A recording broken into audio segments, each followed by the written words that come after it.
네, 오늘 함께해 주실 두 분 소개해드리죠. 보수파 패널 장성철 공론센터 소장, 김성환 시사평론가 모셨습니다. 어서 오십시오. 네, 네, 안녕하십니까. 네, 154명의 사망자가 발생한 이태원 참사. 과연 어떻게 이런 일이 대한민국 서울 한복판에서 벌어졌는지 어이가 없고 안타까울 따름입니다. 자, 이태원 참사 소식 두 분은 어떻게 접하셨는지 어떤 생각 드셨는지 궁금한데요. 예, 장 소장님 먼저 좀 말씀 들어보죠. 정말 참담하고 슬프다라는 말씀을 드리고요. 애도하는 것조차도 상당히 좀 부끄럽다라는 생각이 들었어요. 저 어른이 과연 할 수 있는 일이 무엇이었나라는 자괴감도 들었습니다. 국가란 무엇인가라는 것에 대해서 다시 한번 생각을 해봤습니다. 우리 꽃다운 정말 청소년들의 생명조차 지켜주지 못하는 이런 어른과 국가의 모습을 보고 참으로 자괴감이 많이 들었다라고 말씀을 드립니다. 특히 이상민 행안부 장관의 저런 망발 같은 망발은 정말 저 사람은 무능력을 넘어서 공직자로서 행안부 장관으로서 자격이 없는 사람이다. 그렇게 평가할 수밖에 없습니다. 무책임하고 비겁하다라고 말씀드릴 수밖에 없어요. 다행히 이재명 민주당 당대표께서 정쟁을 그만두고 이 사태 수습에 전폭적으로 지원을 하고 협조를 하겠다라고 한 것은 다행스러운 일이고, 이러한 국가적인 비극에 여야가 정쟁을 해서는 절대로 안 될 것이다 라는 좀 생각이 듭니다. 상당히 안타까운 것은요, 이태원이라는 곳은 우리 한류 드라마 있죠. 네. 이태원 클라스를 통해서 한류의 상징으로 돼 있었는데 예. 이제는 비극의 상징이 된 것 같습니다. 그러한 점에서 참 슬픔을 금할 수가 없다라는 말씀을 드리고요. 사망하신 분들과 유족분들께 정말 깊은 애도의 말씀을 드립니다. 네, 참사 사고 당일부터 국내외 주요 언론들 또 외신들까지 속보로 이 참사 불행한 사고 소식을 전했는데요. 외신들도 홈페이지에 주요 뉴스로 정하고 또 관련 속보 창을 개설해서 주요 사항을 실시간으로 보도를 했습니다. 자, 김성환 평론가님, 국내외 언론 어떻게 보면 취재 경쟁적으로 들어갔는데 참 눈살 찌푸려지는 그런 장면도 많았거든요. 언론의 취재 행태 어떻게 보셨습니까? 일단 과거에 비해서는 그래도 상대적으로 이번엔 좀 조심스러운 보도 태도, 좀 신중한 보도 태도를 보였다 이렇게 생각은 하는데요. 네. 그런 가운데에도 SNS나 이런 데에서 무분별하게 소문이 도는 걸 그대로 옮긴다거나 이런 부분들에 대한 지적들 좀 있을 수 있을 것 같고요. 네. 그리고 좀 더 깊이 있는 뭔가 문제를 지적하려고 하는 노력을 별로 하지 않는 것 같다 이런 생각은 하게 되는데요. 왜냐하면 사실 요즘 언론들이 정부의 문제점을 지적하는 데 있어서 특히 이제 이런 대형 참사가 발생했을 때 지적하는 것에 대해서 상당히 좀 조심하는 분위기는 있는 것 같아요. 네. 근데 저도 일부분 그 부분에 대해서는 동감하는데요. 근데 너무 지나치게 조심하다 보니까 문제 핵심으로 들어가려고 하는 노력을 좀 하지 않는 거 아닌가 이런 생각을 하는데요. 제가 왜 이런 말씀 드리냐면요. 그러니까 참사 이후에 그 외신들은 벌써 원인을 진단하기 시작했어요. 그러니까 원인 진단하면서 두 가지를 짚은 걸 보도를 하던데요. 네. 그러니까 이런 압사 사고의 경우에는 첫 번째로는 스포츠 종교 행사 이런 것들 문화 행사에서 주로 발생한다. 이런 건 전 세계적으로 많이 나타나는 현상이니까 그런데요. 둘째로 지적한 부분이 제일 제가 가슴 아프기도 하고 또 어찌 보면 이 사회 어른으로서 너무 부끄럽고 죄송하다는 네. 생각을 하는데요. 공공의 안전 체계가 부족한 개발 대상국에서 일어나는 사고다. 이렇게 외신들이 지금 지적하고 있어요. 네. 후진국형 사고라는 네, 말이죠. 맞습니다. 네. 그러면서 뉴욕타임스가 이런 표현들을 사용했더라고요. 한국에서는 정치 집회들은 시위자보다 출동한 경찰이 더 많은 경우가 종종 있는데 왜 이번에는 이렇게 경찰들이 제대로 출동하지 않았느냐, 질서 유지하지 않았느냐 이런 걸 지적하고 있더라고요. 근데 우리는 그 부분에 대해서 지금 제대로 얘기를 안 하고 있단 말이에요. 그러니까 그런 것처럼 어떤 사건이 발생했을 때 그 사건을 자극적으로 보도하고 뭔가 누구의 책임을 묻고 안 묻고의 문제를 떠나서 그런 문제점의 가장 근본적인 문제가 뭐가 있는지를 좀 들여다보는 노력을 해야 되지 않나. 물론 제가 한국 언론이 그런 걸 전혀 노력하지 않는다는 뜻은 아닙니다. 근데 그런 노력을 더 해야 된다고 생각합니다. 네. 미국의 경제 전문지 그리고 또 여러 언론들이 이 사고의 문제에 대해서 많이 보도를 했습니다. 자, 하지만 또 국내외 언론들 이제 미래 더 이상 이런 일이 발생하지 않도록 어떤 근본적인 원인에 대해서 분석하고 이야기할 필요가 있다 이런 말씀인데요. 자, 윤석열 대통령이 어제 대국민 담화를 발표했죠. 또 다음 달 5일까지 국가 애도 기간으로 정하고 국정 최우선 사고 수습을 두겠다 이렇게 말했습니다. 자, 오늘 서울광장에 마련된 분향소의 조문까지 했는데요. 자, 김성환 평론가님, 윤 대통령의 사고 수습 행보, 당일에 실시간으로 새벽에 보고받고 하는 모습도 보도됐는데 어떻게 보셨습니까? 지난번 여름 수해 때 그때 퇴근했다 이렇게 해가지고 굉장히 논란이 많았었잖아요. 그 뒤에 이런 문제가 발생했을 때 윤 대통령이 적극적으로 대응하려고 하는 모습들을 보이는 건 사실인 것 같습니다. 네. 이번 그 이태원 참사 이루어지고 난 다음에 발생하고 난 다음에 윤 대통령도 되게 그 빨리 움직여서 대책회의를 연다거나 그 다음 날 바로 대책을 내놓는다거나 이런 모습들을 보인 거는 그건 좀 긍정적으로 평가해야 된다 이렇게 생각하는데요. 다만 이제 앞서 장수정 소장께서도 말씀하셨던 것처럼 이상민 행안부 장관의 태도라든가 윤 대통령 태도에서도 느끼고 또 지금 질서유지를 담당해야 될 경찰청장 그리고 서울청장도 마찬가지고 용산구청장도 마찬가지인데요. 이런 문제가 발생했을 때 정부가 취할 수 있는 가장 빠른 대책은 일단 국민들한테 사과하는 거예요. 제가 볼 때는. 그러니까 어찌됐든 간에 국가가 이런 문제에 있어서 안전대책을 제대로 세우지 못했다고 하는 부분에 대한 책임을 인정하고 거기에 따라서 문제들을 하나하나씩 해결해가는 모습들을 보이는 게 직접적인 책임은 없다 하더라도 오히려 국민들한테 더 안도감을 줄 수 있단 말이에요.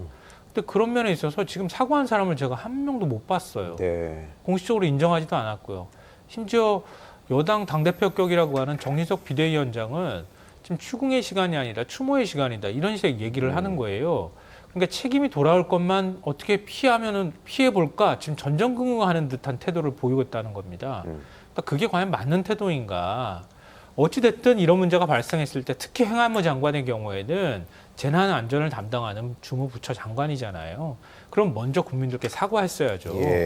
근데 12 소요 때문에 경찰 병력이 분산돼서 없어서 못한 것처럼 마치 경찰이 출동하고 안전요원이 많이 갔었다 하더라도 이번 사태를 못 막았을 것처럼 이렇게 얘기하고 있다는 거죠. 이것도 책임 돌아올까 봐 좀 그렇게 하는 것 아닐까 싶은데요. 아시다시피 실제로 용산구청에서는 자기 구 관할 하에서 벌어지고 있는 이게 구청이 주최하지 않는 축제를 하더라도 실제로 하루에 현장에 30명 정도 나가 있었다는 보도가 나오고 있고요. 경찰도 한 100명 남짓 지금 가 있었던 것 같은데 현장에 질서유지를 담당하는 이 정복을 입은 경찰은 거의 눈에 띄지 않았다는 얘기를 지금 하고 있는 상황입니다. 그러니까 지금 10만 명이 넘게 모인다고 하는 거 이미 다 언론 보도를 통해서 그 예측이 가능했던 상황이었는데 하다못해 도로를 통제를 조금 일부 하더라도 인도를 넓혀놓는다거나 아니면 골목길에 위험 요소는 없는지 이런 것들을 좀 점검하는 노력을 해야 되는데 사실상 아무도 하지 않았고 용산 소방서에서만 했다 그래요. 대책회의 열어서. 그러니까 이게 제대로 된 대처를 했다고 지금 얘기할 수 있겠는가? 책임을 회피할 수 있겠는가? 그러니까 그렇기 때문에 더더욱 책임을 먼저 인정하는 태도가 필요했는데 그런 모습을 보이지 않았다고 하는 점에 대해서는 아마 적지 않은 분들이 좀 납득하기 어려워할 거라고 생각합니다. 이상민 행안부 장관 발언 관련해서 저희가 잠시 후에 좀 자세히 다시 다뤄보도록 하겠고요.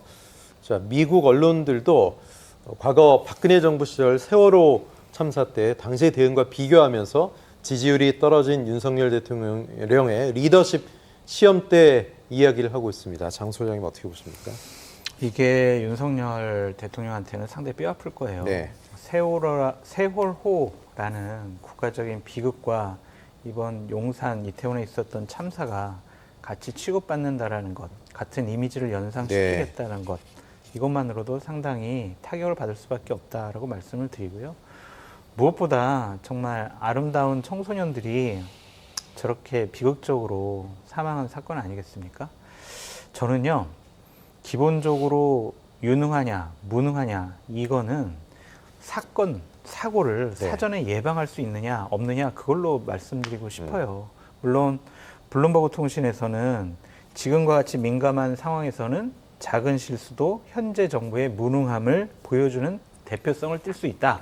이런 식으로 얘기를 했지만 이미 예견됐다라고 많이 얘기하잖아요. 네. 금요일 날 밤에도 그렇게 10만 명이나 모였다면 토요일에는 조금 더 안정과 질서 유지를 위해서 체계적인 대응과 대비를 했었어야 하는데 그것을 못했다라는 것은 이미 무능력하다라고 볼 수밖에 없겠죠.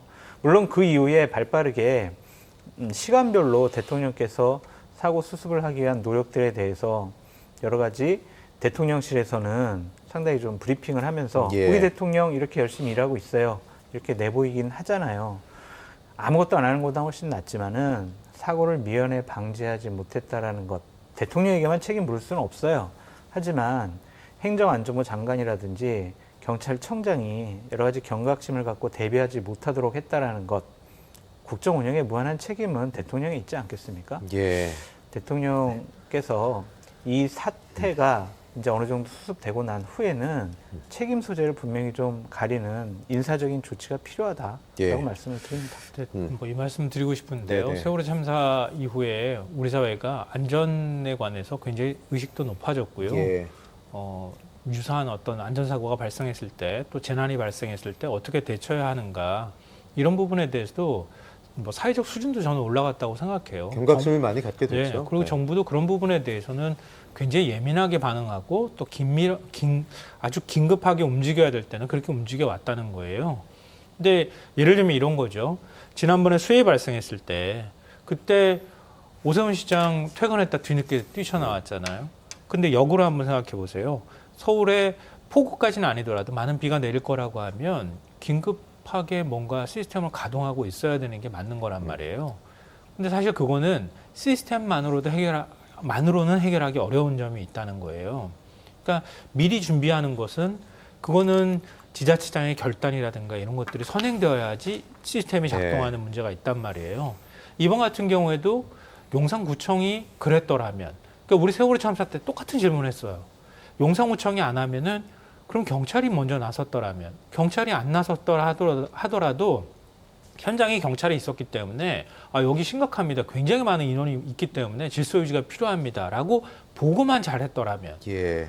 그 다음에 그 경찰에서 파악하고 행정안전부 장관한테 제대로 얘기가 갔더라면 이런 가정들이 끊임없이 생긴다는 거예요. 그러니까 그 어느 시스템 하나가 시스템은 있지만 시스템을 굴러가게 만들 만한 사람의 판단이 작동하지 않으면 네. 아무리 좋은 시스템이 만들어져도 움직이지 않는다는 겁니다. 이런 부분에 대해서 뭐 책임을 묻고 안 묻고의 문제를 떠나서 다시 한번 이런 부분에 대한 점검을 해볼 필요가 있겠다 이런 생각을 합니다. 예. 이럴 때일수록 정치인들의 말 한마디, 언행 하나하나가 굉장히 조심스럽고 또 주의를 해야 되는 시기, 또 여야 지도부도 당부를 했는데 애도를 또 초당적 협력하기로 하지 않았습니까? 그런데 민주연구원의 민주당 남영희 민주연구원 부원장이 SNS에 글을 올려서 이게 논란이 됐었죠. 청와대 이전 문제 때문에 일어난 인재라고 주장을 합니다. 지금은 삭제가 됐는데요. 장 소장님, 민주당 내에서도 비판하더군요. 그렇죠. 박찬대 최고위원 같은 경우에는요, 남영희 위원장 개인 의견이다. 예. 당내에서도 부적절하다라고 지적하고 있다. 박홍근 원내대표 같은 경우에는 SNS 글 게시 같은 경우에는 민주당 의원들 다 신중을 기해달라 이런 식으로 좀 부탁을 하고 있어요. 네. 지금 정치권이요, 이러한 비극적인 일을 갖고 상대 당을 공격을 하거나 아니면 대통령에게 여러 가지 비난이 집중되도록 하거나 아니면은 득점하겠다는 생각하면 안 돼요. 네. 이거는 차분하게 그냥 정쟁의 소재로 이용을 해서는 절대로 안 되고요. 이 사태가 제대로 좀 수습되고 유족들의 슬픔을 좀 없앨 수 있는, 최소화할 수 있는 그런 방안을 마련을 하는 것이 정치권에서 해야 될 일이다라고 좀 말씀을 드리고 싶습니다. 남영희 위원장 같은 경우에는 저랑 친한 친구인데 이러한 얘기를 한 것에 대해서 상당히 저도 유감으로 말씀드리고 싶고요. 좀 팩트도 달라요. 왜냐하면 남영희 위원장 같은 경우에는 이번 사태가 용산경찰서에 소속된 경찰들이 대략 700명 정도가 대통령이 출퇴근하는데 투입이 됐기 때문에 이런 질서 유지를 할 수 있는 경찰이 부족했다. 이런 식의 얘기를 하고 있는데 대통령의 출퇴근을 경호하는 곳은 청와대 대통령실의 100일 경찰단이에요. 용산경찰서랑은 상관이 없습니다. 그러니까 이러한 부분이 너무 비극적인 일을 대통령을 공격을 하기 위한 하나의 좋은 기회다라고 생각을 한 것 같습니다. 예. 좀 의욕이 과다했다라는 좀 생각이 들고요. 사과에 SNS를 올린 것 같은데 다시 한번 좀 사과를 하는 것이 옳지 않을까 생각해 봅니다. 네. 자, 이제 아까 이야기 잠시 나왔는데 이상민 행안부 장관의 발언 상당히 논란이 됐었죠. 이태원에 미리 경찰력을 배치했어도 뭐 막을 수 있는 부분이 아니었다. 뭐 이런 내용들이었는데 김성환 평론가님, 이거는 글쎄요, 지금 들어도 좀 이해가 안 가는 그런 발언이라고 국민들이 눈높이에서 보실 것 같아요. 자, 그래서 장수열 처장께서 말씀하셨으니까 뭐 중원부원이 될 것 같긴 한데요. 뭐 매우 부적절한 발언이라고 생각하고요. 예. 일단 행안부 장관으로서 먼저 국민께 사과하는 게 도리죠. 그리고 난 다음에 사태 수습에 총력을 기울이겠다. 네. 이렇게 얘기를 하고 뭔가의 안전 대책이 미흡했던 점이 있는지 살펴보겠다. 예. 철저한 진상조사하겠다. 이렇게 나와야 정상인데 한덕수 국무총리가 주재한 회의에 참석해서 저런 식의 발언을 하는 거예요. 네. 어느 누가 납득할 수 있겠습니까? 오히려 분노를 사게 만드는 발언이었다 이렇게 생각하고요. 장수장께서 장관 그만둬야 된다 이런 얘기까지 네, 하시는데요. 사실 이런 문제 생겼을 때 이게 과거에도 마찬가지지만, 그러니까 이게 바로 정치인 거거든요. 그러니까 행안부 장관이 직접 책임이 없다 하더라도 행안부 장관의 관할 안에 이루어지는 업무 범위 안에 이루어지는 일이었다고 판단하면 거기에서 뭔가 이 정도의 참사가 발생했다고 하면 행안부 장관이 책임지고 사퇴하는 게 정치적으로 맞는 예, 거예요. 예. 근데 그런 태도 전혀 지금 안 보이고 있잖아요. 이런 게 오히려 많은 분들한테 여러 가지 의심이나 의혹을 사게 만드는 요인이 될 수 있다. 네. 또 우려스러운 점은요. 우리가 세월호 참사 때 많은 분들이 보셨겠지만 사고 진상조사나 사후 대책을 제대로 빠른 속도로 하지 않았을 경우에 일단 유가족들이 납득을 못해요. 예. 그러니까 왜 내 아이가 이렇게 주검으로 돌아올 수밖에 없었는지에 대해서 충격도 큰 상황이기도 하지만 납득하기 굉장히 어려운 상황이란 말이에요. 네. 그럼 사후 대처를 할 때 정부가 적극적으로 여기에 대한 진상 조사를 하고 예. 거기에 따라서 어떤 행정적인 대처에 있어서 부실한 점이 있었는지를 최대한 빠른 시간에 확인하고 철저하게 진상 조사를 했다고 하는 국민들의 의혹 시선이 없어지게 만든 다음에 그 다음에 거기에 따른 사후 조치들을 해야 된다. 그런 사후 조치 중에 지금 행안부 장관 사퇴 경질도 저는 포함될 수 있는 문제라고 생각합니다. 예. 세월호 참사 당시 이주영 장관이었나요? 굉장히 뭐 여야를 떠나서 어쨌든 그 사고 수습에 만전을 기울인 모습이 좀 울림을 줬잖아요. 좀 비교가 되는 게 아닌가 그런 생각이 들더라고요. 네.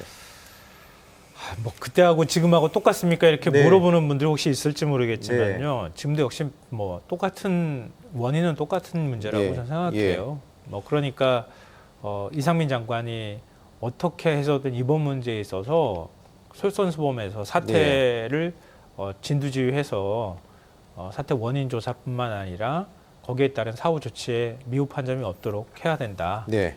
특히 유가족과 관련해서 한치의 소홀함이 없도록 유가족분들의 정신적 트라우마나 이런 것까지 포함해서 사후 대책을 마련해야 할 필요가 있다 이렇게 생각합니다. 네, 뭐 이상민 장관 발언을 놓고 여야 모두 질타하고 있고요. 또 내일 국회에서 이상민 장관 상대로 참사와 관련된 현안 질의를 합니다. 어떤 질문들 좀 받을 것 같습니까? 발언이 적절했느냐라는 것부터 물어보겠죠. 정말 저는 이상민 장관의 발언을 듣고 정말 울분이 터졌어요. 어떻게 장관이 저런 말을 할 수가 있느냐. 기본적인 팩트도 좀 틀렸죠. 그러니까 예를 들면은 두 가지 부분인데요. 하나는 그전과 비교했을 때 특별히 우려할 정도로 많은 인파가 모였던 것은 아니다. 금요일보다 30%가 훨씬 더 많은 분들이 거기에 이태원에 모였다는 거 아니겠습니까? 금요일에 10만 명, 토요일에는 13만 명, 많은 인파가 모였잖아요. 그리고 통상과 달리 경찰이나 소방 인력을 미리 배치함으로써 해결될 수 있는 문제가 아니었다라고 판단을 하고 있다. 그러면 경찰과 소방 인력은 왜 필요합니까? 단순히 그 해밀턴 호텔 그 옆에 있는 그 거리에 중간에 펜스만 치고 경찰이 위에나 아래 한 명씩 배치돼서 자, 올라가는 쪽, 내려오는 쪽 이것만 통제했어도 이런 사고 안 일어날 수가 있어요. 근데 어떻게 장관이 이런 얘기를 하냐고요. 저는 이상민 장관에 대해서 이런 발언을 한 것을 보니까 사태를 수습할 해결 능력도 없고 유가족의 슬픔을 달래줄 공감 능력도 없는 사람이다. 네. 이런 점에 대해서 내일 국회에서 이상민 장관에 대해서 아주 강한 질타가 있어야 된다라고 말씀을 드리고요. 예. 아무리 민관이 주관했다고 하더라도 국민의 생명과 안전을 지키는 것은 정부가 해야 될 일 아닙니까? 예. 근데 어떻게 주무장관이 이런 얘기를 합니까? 이거는 장관으로서 자격이 없다라고 다시 한번 말씀드립니다. 네. 근데 그 국민들이 한 10만이 모였어요. 10만이 모이는데 미리 허가되어 있는 뭐 주체가 없는 축제라고, 축제도 아니라는 거죠. 행사라고 지금 규정하고 있는 거잖아요. 거기 10만 명 모이면 뭐 예를 들면 안전 문제라든가 아니면 질서 유지 이거는 담당 안 해도 되는 겁니까? 그러니까 말이 안 되는 얘기를 지금 하고 있는 거예요. 그러니까 그런 문제에 있어서 그래서 앞서 제가 말씀드렸던 것처럼 전부 다 책임만 지지 않으려고 하는 방향으로 자꾸 움직이고 있는 것 같아서 그래서 우려스럽다 이런 말씀 드리고요. 전문가들이 그렇게 얘기해요. 경찰이 보이면 심리적 안정감을 느껴서 사람들이 스스로 질서를 잡아간다는 거예요. 네.